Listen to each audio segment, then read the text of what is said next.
Bonsoir à tous, une petite vidéo du soir. Partager peut-être plus de vulnérabilité. Ce monde manque de sensibilité quand on est extra sensible. Et je sais que parmi vous, ce que je partage résonne et que vous vous reconnaissez en fait dans cette hypersensibilité. Et en fait, dans l'hypersensibilité, nous sommes aussi des personnes fortes et aux yeux des autres, nous le restons. C'est pas de l'orgueil, c'est pas de l'ego, c'est pas de la fierté, c'est simplement en fait de montrer l'exemple,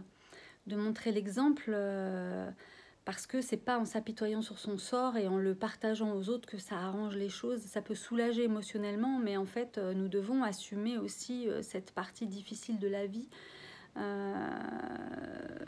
et garder le silence en fait sur ça.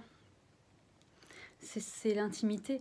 Mais parfois, voilà, une présence douce, attentive, à l'écoute, peut venir soulager un petit peu ces moments plus difficiles. Alors dans cet aspect de visage de personnes fortes, y a des moments où on n'a pas envie d'être fort et on a aussi envie de le partager parce que c'est important, je pense, ce témoignage et le témoignage en général de cette sensibilité et de cette vulnérabilité qui apparaissent à certains moments de la vie. Et notamment quand on est confronté à des choses qui pourraient entraîner une bascule totale de la maîtrise de notre vie et on relativise bien des choses aussi à ce moment-là. Mais on constate aussi en fait que ce corps, même si la volonté et la conscience est déterminée et volontaire, il n'en reste pas moins que le corps physique est vulnérable. Et que les émotions, effectivement, sont ce qu'il y a de plus proche de ce que peut vivre le corps physique dans la souffrance, parce qu'elle n'est pas que physique aussi, elle peut être morale, elle peut être à plusieurs niveaux. Donc voilà, aujourd'hui, nous sommes dans les énergies de l'eau, de l'animal, du chien, et le mot établir, donc c'est les 12 officiers que représentent dans le Tao ces jours-là. Et ce sont des énergies à notre disposition. Donc l'eau, les émotions, le chien, la fidélité, et puis établir, c'est-à-dire qu'est-ce que je mets en mouvement aujourd'hui, en énergie, à partager avec toi. Et qu'est-ce que je peux offrir qui bénéficie à chacun de nous tous, puisque les paroles sont envoyées dans l'air que chacun respire. Donc mes paroles vont aller dans les narines de tout ce que ça va toucher. Et dans l'invisible, cette fréquence et cette vibration, elle a une destination. Destination, à la fin du mot destination, il y a le mot ion ionique, c'est-à-dire que c'est énergétique. Les mots sont énergétiques. Et donc les codes sources, c'est quelque chose qui est voilà, avec cette énergie ionique, puisque les mots ont des fréquences et ces fréquences-là se traduisent par les codes sources. Alors aujourd'hui, voilà, c'est dur parfois de devoir être forte. Et alors je vais vous raconter cette histoire parce que voilà, je pense que on ne peut pas se croire invulnérable ou on ne peut pas se croire immortel et défier tout en fait.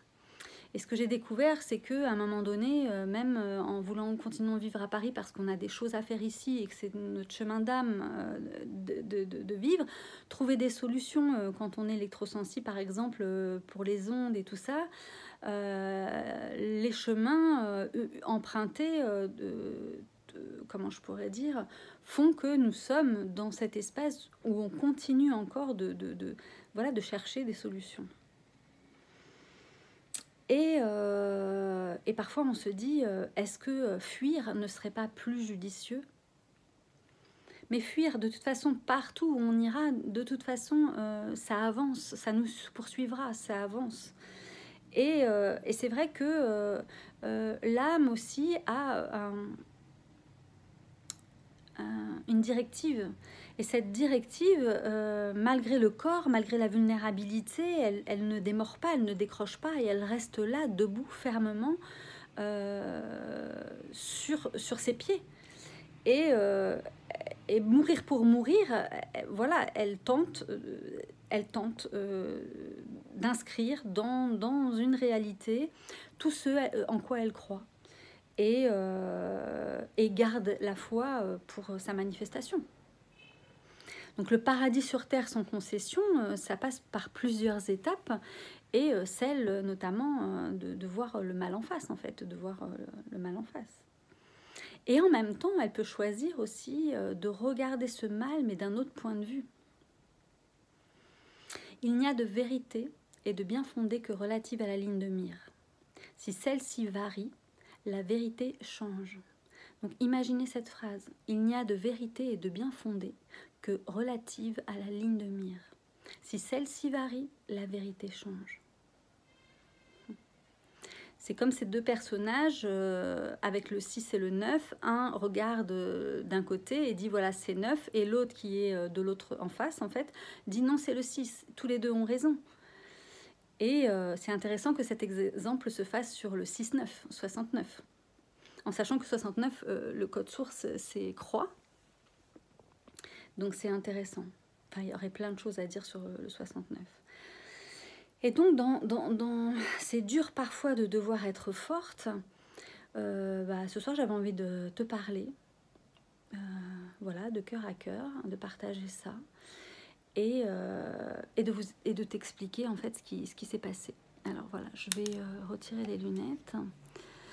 En sortant de l'exposition où j'ai exposé trois de mes photos, du cœur des fleurs, j'ai dû rester au milieu de je ne sais pas combien de personnes, mais nombreuses, enfermées dans un espace. Et j'étais joyeuse, j'étais en joie de partager, d'être ensemble, parce que c'est incroyable. On est tous là, on se dit on est là tous ensemble, et on a fait quelque chose qui fait qu'on est réunis à ce moment-là, et que peut-être ça peut être regardé dans le monde entier, parce qu'on fait passer dans notre art en fait une information, quelque chose qui s'inscrit de manière plus large que sa propre famille ou que ses propres amis. Ça va au-delà. C'est un regard posé sur quelque chose qui va être vu encore plus que ce que jusqu'alors était vu. Et donc, j'étais là, contente. Donc, je suis bien restée facilement 2h30, 3h. Et puis, en sortant, il pleuvait, et j'attendais le bus pour rentrer. Et j'étais fatiguée, un peu agacée, voilà, et 45 minutes d'attente de bus. Voilà, ça fait beaucoup sous la pluie. Vraiment envie de rentrer, de se mettre au chaud, de prendre un bon bain pour se dégager en fait de ces ondes de téléphone portable et des antennes et toutes ces choses-là. Et puis, j'étais sur un trottoir pour voir si je vois le bus arriver. Et puis, je ne sais pas, d'un seul coup, j'ai eu un blackout. Ça s'est effacé devant mes yeux. J'ai manqué une marche et ma tête a cogné, mais alors très fortement dans le mur du bâtiment de la Monnaie, en fait, de la Monnaie de Paris. Ça m'a fait sourire. Et en fait, à ce moment-là, entre le moment où je perds conscience, je perds mes repères, pas la conscience, que la conscience, elle a été là, parce que je me souviens qu'à ce moment-là, j'ai pensé, je ne veux pas aller à l'hôpital. Pour moi, voilà, je préférais peut-être mourir, mais je ne voulais pas avoir affaire à l'hôpital. Et ça m'a vraiment, quand je suis revenue à peu près dans ma tête, parce que j'ai été sonnée, j'avoue que j'ai été sonnée, j'ai je me suis répétée en fait cette chose-là et ça m'a surprise parce que à ce moment-là, c'est pas une douleur, c'est une sensation intense. La douleur, elle est venue après, mais une sensation intense de choquer sa tête dans un mur, quoi, en pierre. Et donc, tout de suite, évidemment, je me suis fait du Reiki et je remercie encore une fois parce que dans ces moments-là, ça aide vraiment à tous les niveaux parce qu'émotionnellement, du coup, on est un peu sonné aussi parce que on aurait pu mourir.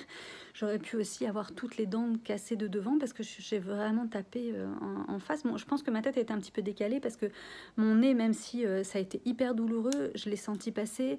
C'est un peu sur le côté, donc c'est pas directement sur la face, c'est sur le côté, mais j'ai été vraiment voilà. Donc avec le Reiki par exemple, je regardais mes yeux, j'ai pas eu de cocarde. Bon après je suis marquée évidemment un peu quand même, mais voilà, j'ai pas eu les bleus. Là toute la peau il y en avait pas, il y en avait plus, alors j'ai fait du Reiki et j'ai mis de l'argile aussi, donc j'avoue que ça a aussi fait son effet. Et puis un peu de massage, de drainage aussi, parce que voilà, on a la tête qui peut gonfler aussi, le visage gonflé.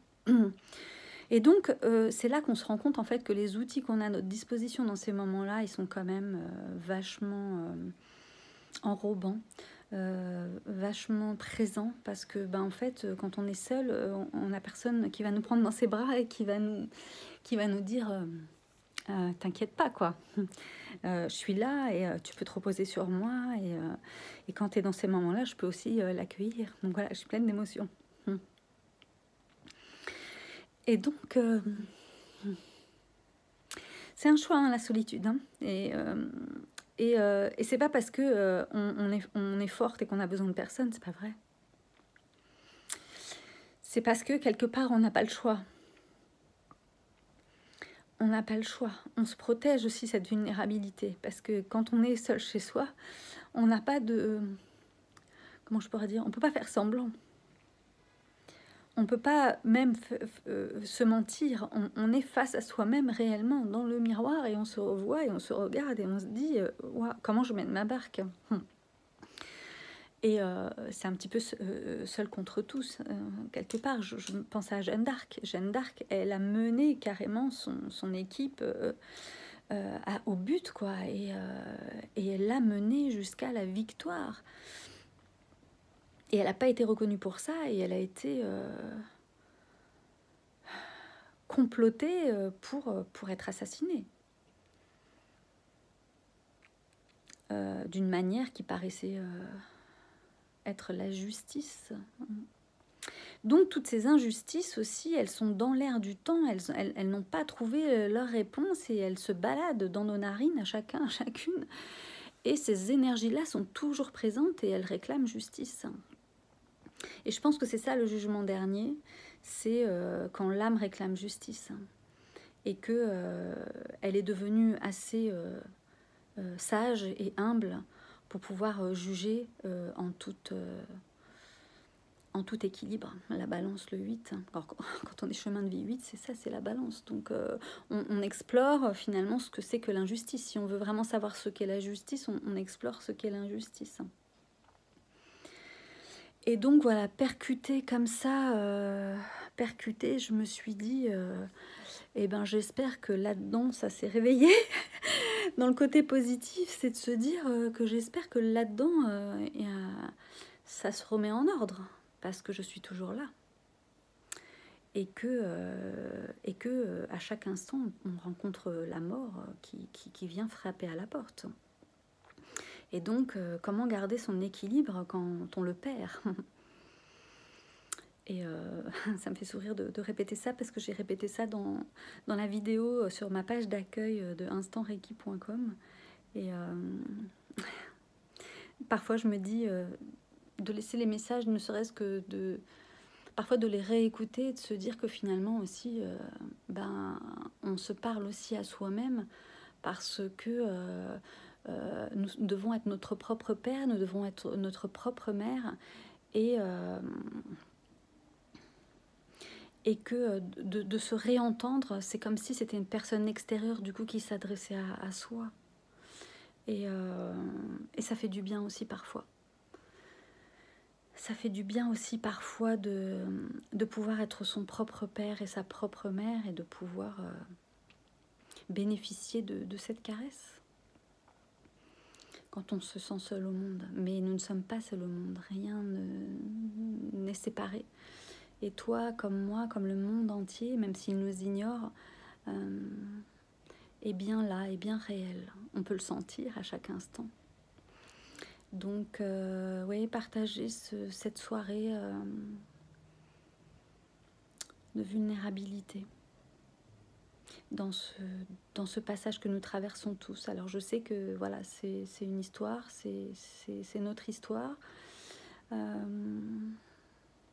Parfois, on ne peut pas parler, mais parfois, le fait d'écouter une vidéo, d'écouter une autre personne, en fait, peut aussi nous apaiser.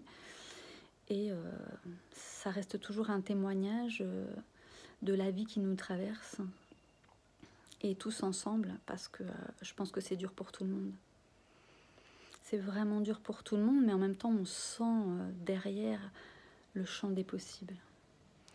Et je pense que c'est pour ça que la vie nous choisit. C'est parce que nous sommes inscrits dans le futur, dans ce futur. Et ça me fait vraiment du bien et c'est vraiment réconfortant. Alors je vais terminer avec ça.